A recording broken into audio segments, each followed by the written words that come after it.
Então, hoje nós vamos falar sobre a alunação em Escorpião, que vai começar nessa sexta, então vai do dia 1 de novembro até o dia 1 de dezembro. A gente já teve um spoiler dessa alunação com o trânsito da Vênus em Escorpião, Mercúrio, que está em Escorpião ainda também, o Sol também, que já está em Escorpião, inclusive a alunação ela se dá do encontro da Lua com o Sol. Então, aqui eu trouxe. Eu sempre repito isso, mas é sempre importante a gente relembrar do que é uma alunação.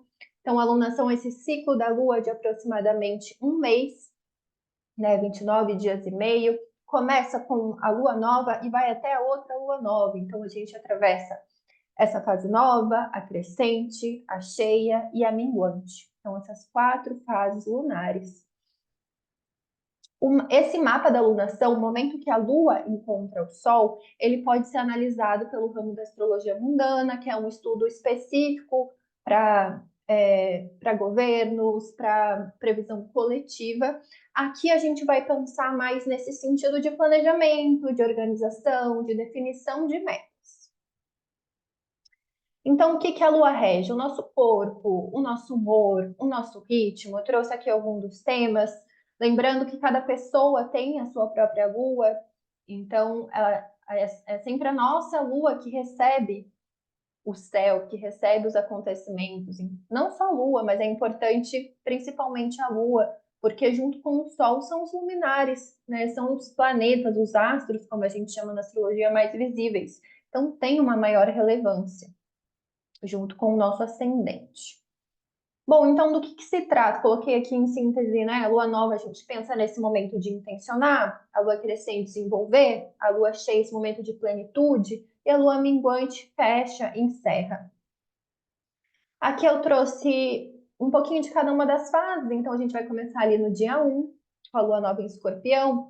Eu coloquei aqui uma intenção, então renovar, refletir, intencionar, focar no que te motiva, no que te cura, me aprofundar em si mesma, nas suas emoções, investigar as raízes do que se sente.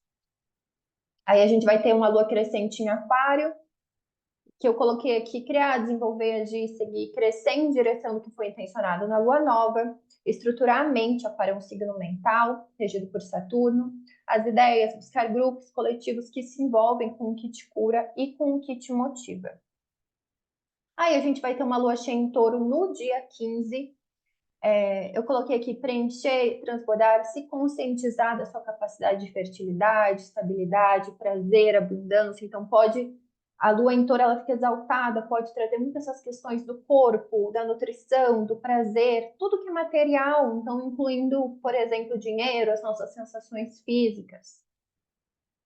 E aí, a gente vai ter uma lua minguante para fechar, que eu coloquei liberar, libertar, deixar ir autocrítica excessiva, o medo de errar, o excesso de pensamento. Virgem, ele exalta Mercúrio, que é um planeta que simboliza a mente. Então, às vezes, é aquilo da gente planejar, ter o plano A, B, C, D, pensar em todas as possibilidades de dar errado e quanto isso desgasta, quanto isso até pode nos adoecer. Então, eu também coloquei. Esse aqui eu já trouxe esse slide quando eu falei do Sol em Escorpião, mas retomando o mito relacionado ao signo de Escorpião, eu trago sempre essa versão do mito, que é que o escorpião ele é forjado, ele é criado por Gaia para matar o gigante Órion, porque ele tenta violar a deusa Ártemis, que é a deusa da lua, a deusa da caça. É uma deusa virgem, simbolizando essa autossuficiência. E por isso, por, por Escorpião ter cumprido com a sua missão, ele é posto no céu, ele é homenageado, ele vira constelação. Eu também aqui citei a deusa egípcia Serquete, que é a deusa de Escorpião, que também traz essa referência. Então, a gente pode refletir também sobre os atributos da deusa Ártemis para pensar sobre esse mito do escorpião. Eu também trouxe esse mito relacionado a Plutão, que na astrologia moderna é associado ao signo de escorpião, tem essa regência. Depois acho que eu vou trazer um pouquinho sobre o mito de Perséfone e aprofundar algumas coisas, porque eu acredito que é um mito muito interessante. Mas também tem várias versões do mito. A maioria das versões fala sobre esse rapto de Perséfone, então ela é levada ao submundo, mas ela acaba se tornando rainha do submundo. Então pode muitas vezes representar aqueles momentos da nossa vida onde a gente é levada para acessar essas nossas sombras, mas ao mesmo tempo é uma iniciação e é onde a gente retoma o nosso poder.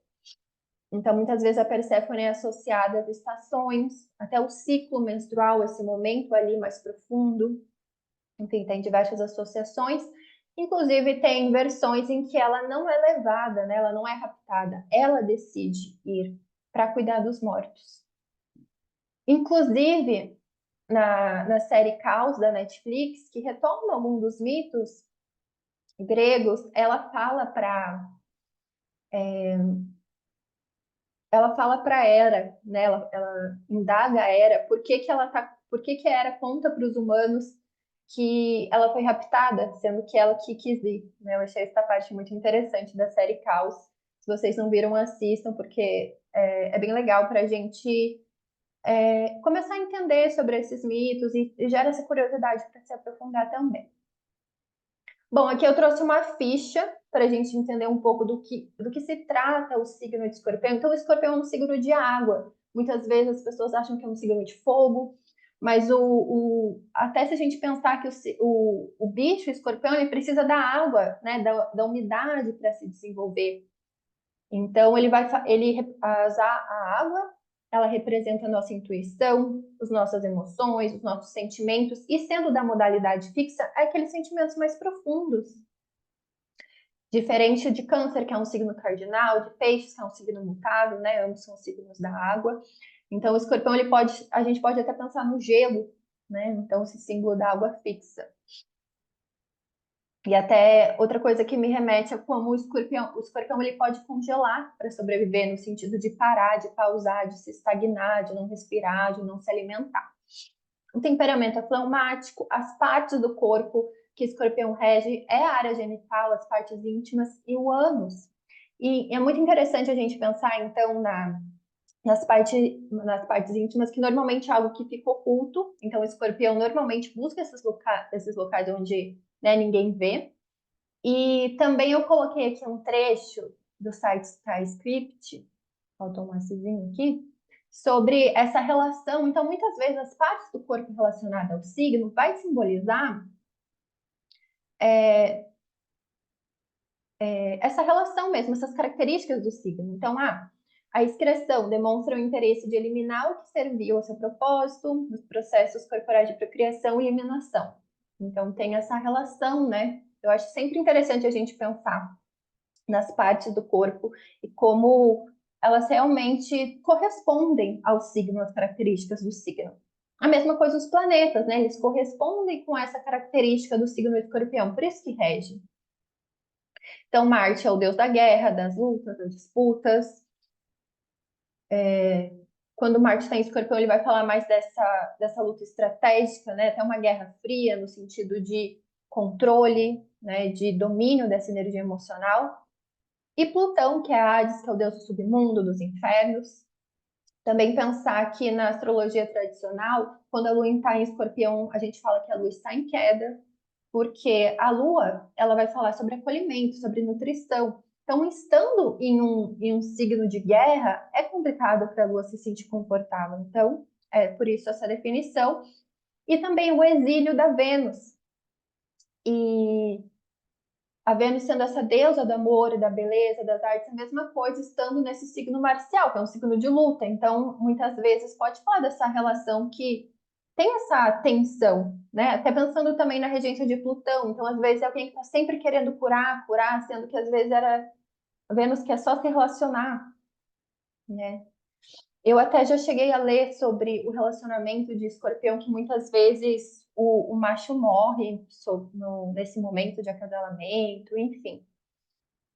Que mais? Coloquei algumas palavras-chave de Escorpião: profundidade, intensidade, percepção, estratégia, algumas questões que a gente pode associar.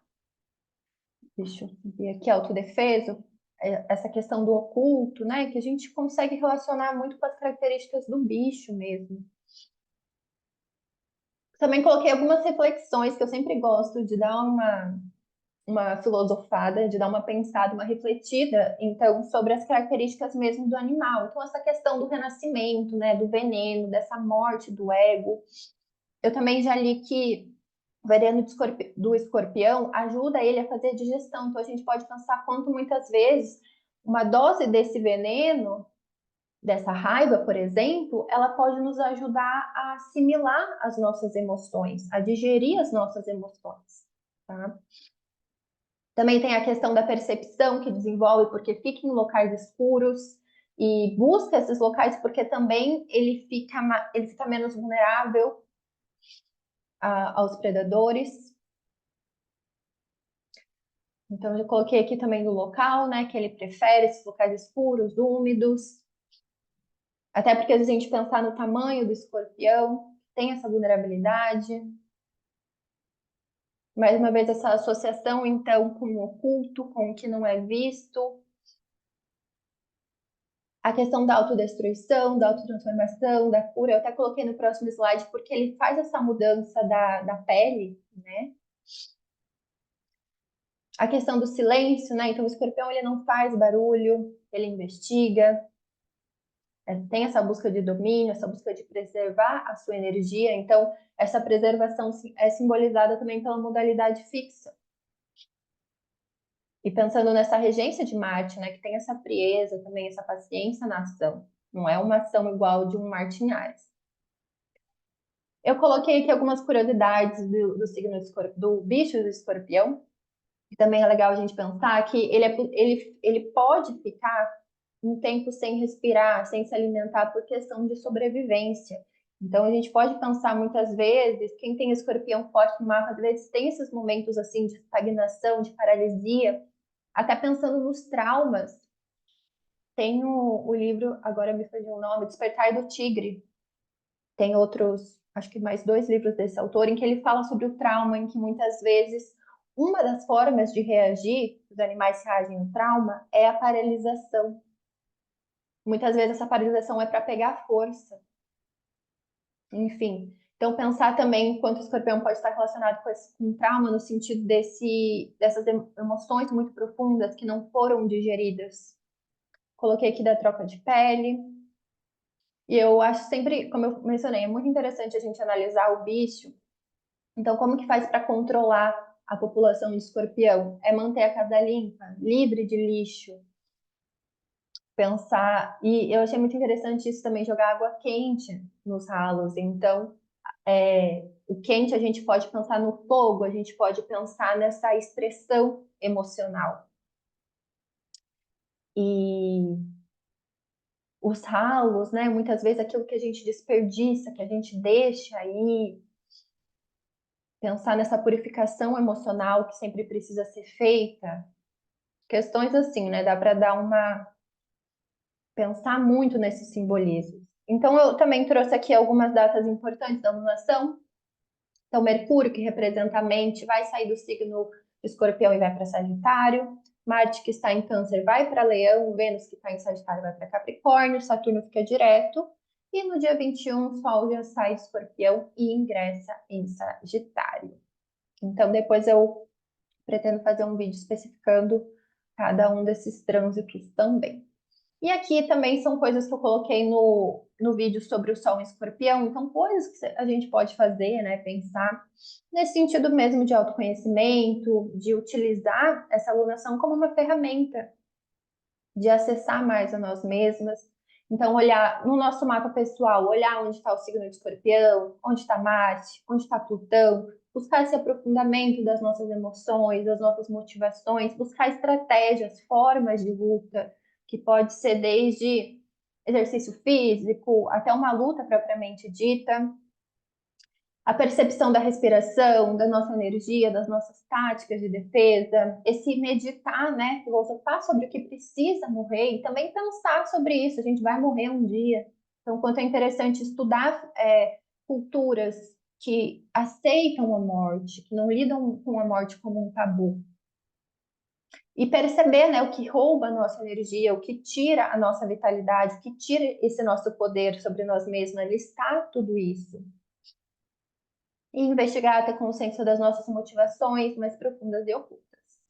Aqui eu coloquei os temas, então, a partir do signo ascendente, a partir do sistema dos signos inteiros, que é onde cada uma das casas é regida por um signo, começando pelo ascendente. Então, eu tenho ascendente em Capricórnio. Então, o próximo signo depois de Capricórnio é Aquário. Então, a minha casa 2 vai ser em Aquário. Tá? Esse é um dos sistemas. Então, eu coloquei aqui. Vocês podem pausar agora e olhar qual é o seu ascendente e pensar como que eu quero estar lidando com esses temas. E eu gosto até de pensar, eu acho que isso eu coloquei num slide mais para frente, é como você quer estar daqui 6 meses em relação a esses temas. Porque a gente tem essa alunação, né, de um mês, mas pensar que agora a gente tem uma lua nova em Escorpião e daqui 6 meses, quando o Sol estiver em Touro, a gente vai ter uma lua cheia em Escorpião. Então seria oficialmente uma colheita. Então pensar 6 meses dentro desses temas, o que que eu quero colher? E essa também é uma pergunta que sempre vem: eu tenho Sol em Escorpião, Lua em Escorpião, o que isso afeta para mim? Então, a gente pode pensar na ativação desses temas. Então, é como se essa alunação fizesse uma conjunção ali com esse planeta e trouxesse os assuntos à tona. Então, para além da casa, também observar. Então, o Sol, afirmação, autoridade, né, esse poder pessoal, consciência de si. A Lua, nossa nutrição, nossos sentimentos. A Vênus, o amor, beleza, artes, estética. Marte, a nossa vitalidade também, né? Mas no sentido mais de imunidade, né? De como a gente luta, de como a gente se defende, como o nosso corpo se defende, pensando até no sistema imunológico. Mercúrio, a nossa mente, as nossas ideias, interesses intelectuais. Júpiter, estudos mais aprofundados, a nossa espiritualidade, a nossa fé. Saturno traz as questões de responsabilidade, limites. Urano, Netuno e Plutão trazem muito questões do inconsciente. Urano, inconsciente mental, Netuno, inconsciente emocional, Plutão, mais as nossas sombras mesmo. E aqui para fechar, então, se vocês tiverem interesse em se aprofundar, eu coloquei aqui alguns dos atendimentos que eu faço. Então, tem a leitura das previsões astrológicas para quem tem principalmente para quem tem o Sol em Escorpião, que está tendo seu retorno, sua revolução solar, que é uma das técnicas que eu analiso dentro das previsões. Eu analiso também a profecção, as progressões secundárias e alguns dos trânsitos. Tem um vídeo que eu explico um pouco dessas previsões. A leitura da alunação, que é essa leitura que normalmente eu começo a fazer uma semana antes de começar a alunação, em que eu analiso eu trago conselhos do tarô para cada uma das semanas, então a gente tem essas 4 semanas, aproximadamente, a duração de uma semana para cada fase. E a partir da astrologia, então, a partir do seu mapa, eu também olho cada casa que é ativada por cada uma das luas. Então, tem uma lua nova em Escorpião, que signo eu tenho, que casa eu tenho signo de Escorpião?